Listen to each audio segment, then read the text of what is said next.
안녕하세요. 자, 24장 마지막 강의를 시작하도록 하겠습니다. 이번 시간에 우리가 볼 거는 랜덤 액세스예요. 우리가 지금까지 봤던 시퀀셜 액세스와 다르게 랜덤 액세스라는 것은 내가 원하는 위치를 갖다가 직접 접근하는 것을 의미를 합니다. 그 순차적인 액세스 방법에서는 보면은요, 우리가 예를 들어서 3바이트를 읽어드리면 그 파일 위치 지시자가 그만큼 증가를 하죠. 그래서 우리가 순차적으로 데이터를 갖다가 읽을 수 있었습니다. 자, 그런데 우리가 순차적으로 읽는 것이 아니라 예를 들어서 나는 파일의 중간부터 읽겠다 혹은 끝에서부터 읽어 들어오겠다 라고 할 경우에는요, 우리가 임의적으로 파일 위치 지시자를 갖다가 옮겨야만 되겠죠. 그래서 여기에서 우리가 이야기하는 랜덤 액세스라는 것은 파일 위치 지시자를 갖다가, 즉 파일 구조체 변수의 멤버로 존재하는 거죠. 파일 위치 지시자를 갖다가 우리가 임의의 위치로 옮겨서 데이터를 읽어드리는 그러한 작업을 가리켜 우리가 랜덤 액세스라고 이야기를 합니다. 자, 그래서 랜덤 액세스 할 때 사용되는 함수로서 fseek이라는 함수가 있는데요. 얘는 당연히 파일 위치 지시자의 위치를 이동하는 역할을 하겠죠. 총 3개의 인재를 받습니다. 자, 첫 번째 인재로는 파일 위치 지시자를 갖다가 옮길 대상 파일의 구조체 변수를 의미하는 거고요. 자, 뭐 쉽게 말씀을 드리면 그 파일 위치 지시자를 옮길 파일을 가리키는 포인터죠. 뭐 이렇게 설명을 드릴 수 있을 겁니다. 뭐 제가 이번 강의를 통해서 이에 대한 정체, 이것을 인재로 전달을 했을 때 함수 내에서 어떻게 참조를 하는지 그림을 2번 그려드렸습니다. 그래서 다시 안 그릴 겁니다. 자, 이거는 뭐냐면 옵셋이죠. 죄송합니다. 자, 옵셋이라는 거는 자, 얼마만큼을 갖다가 뛸 거냐, 몇 바이트를 갖다가 건너뛸 거냐를 의미하는 겁니다. 그래서 바이트 단위로 예를 들어서 3을 갖다 입력을 하면 3바이트를 건너뛸 거고요. 5를 갖다 입력을 하면 5바이트를 건너뛸 겁니다. 만약에요, 플러스 값을 입력을 하시면은 파일의 뒤쪽으로 건너뛰는 거고요. 마이너스를 입력하시면 앞으로 건너뛰시게 되는 겁니다. 뭐 쉽게 말씀을 드리면 예를 들어서 파일의 위치 지시가 현재 여기를 가리키고 있어요. 플러스 5면은 오른쪽으로 이동, 순차적으로 읽어드리는 그 뒷부분, 파일 뒷부분으로 가는 거고요. 마이너스를 입력하시면은 앞부분으로 거꾸로 다시 거슬러 올라오는 겁니다. 즉 플러스 값도 마이너스 값도 입력할 수 있다라는 거죠. 그런데 오프셋을 보기에 앞서서 여러분들이 생각할 게 바로 세 번째 인자, 이겁니다. 이것은 기준을 뜻하는 거예요. 자, 여기로 인자로 전달될 수 있는 것이 이 3가지가 있습니다. 자, seek set이라는, 이것은 상수값 0입니다. 0을 넣으셔도 좋고요. 가급적이면 이렇게 의미 있는 그 상수, 이름을 지니는 상수를 전달하시는 게 낫겠죠.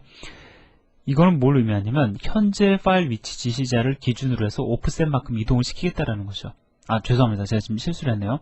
제가 지금 말씀을 드린 건 2번째고요. set이라는 건 뭐냐면은 파일 위치 지시자를 갖다가 맨 앞쪽으로 옮기겠다라는 거죠. 즉 파일을 개방하자마자 파일 오픈하면은 파일 위치 지시자는 파일의 첫 데이터를 가리키죠. 그러한 상태로 되돌리고 나서 오프셋만큼 이동을 하겠다라는 뜻이 됩니다. 자, 파일의 맨 끝으로 파일 위치 지시자를 갖다 이동을 하면 여러분들 마이너스 값 입력하시면 안 되겠죠. 왜냐하면 더 이상 뒤로 갈 데가 없어요. 플러스 값을 입력을 하셔야지만 되는 겁니다.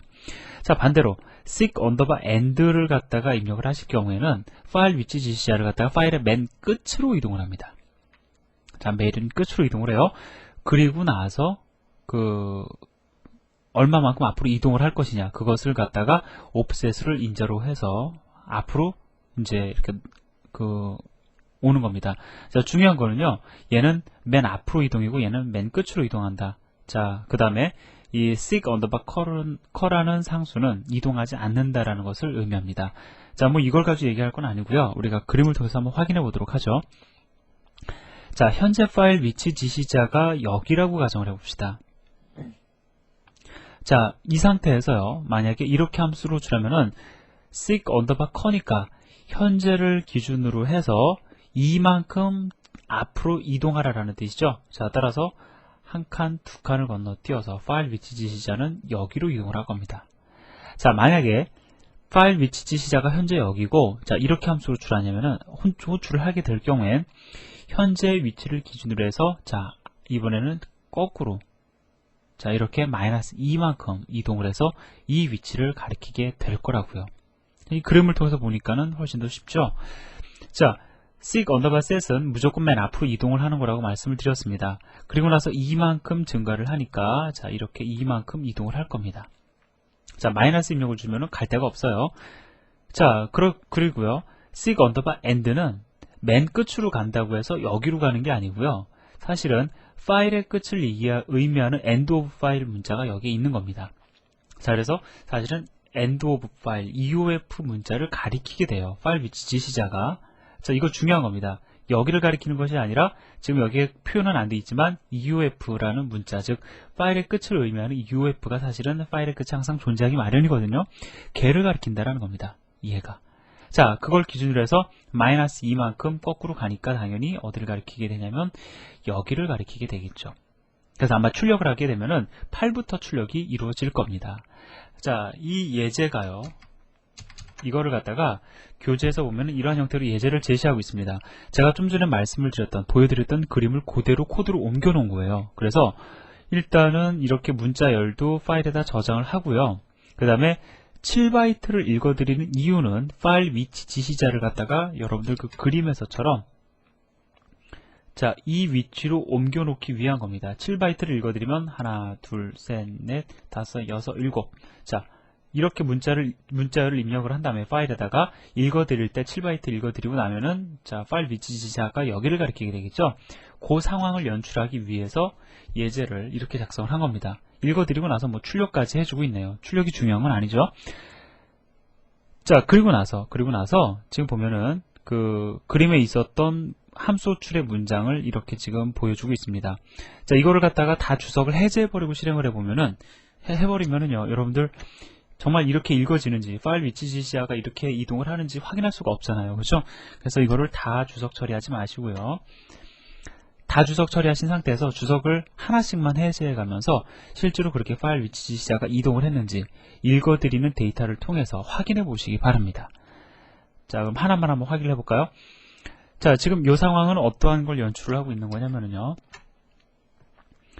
자, 여기서 파일 위치 지시자를 갖다가 현재 위치에서 앞으로 2칸 이동을 하는 거니까 5라는 숫자를 읽어드리겠죠. 자, 그거를 갖다가 지금 보여주고 있는 겁니다. 자, 컴파일을 하고 실행을 해보니까 자, 5가 출력이 되네요. 자, 확인이 되는 거죠. 자, 이렇게 확인을 해보시면서 바로 이 f식이라는 함수의 기능을 여러분들이 나름대로 확인해 보시기 바랍니다. 어려운 내용은 아니죠.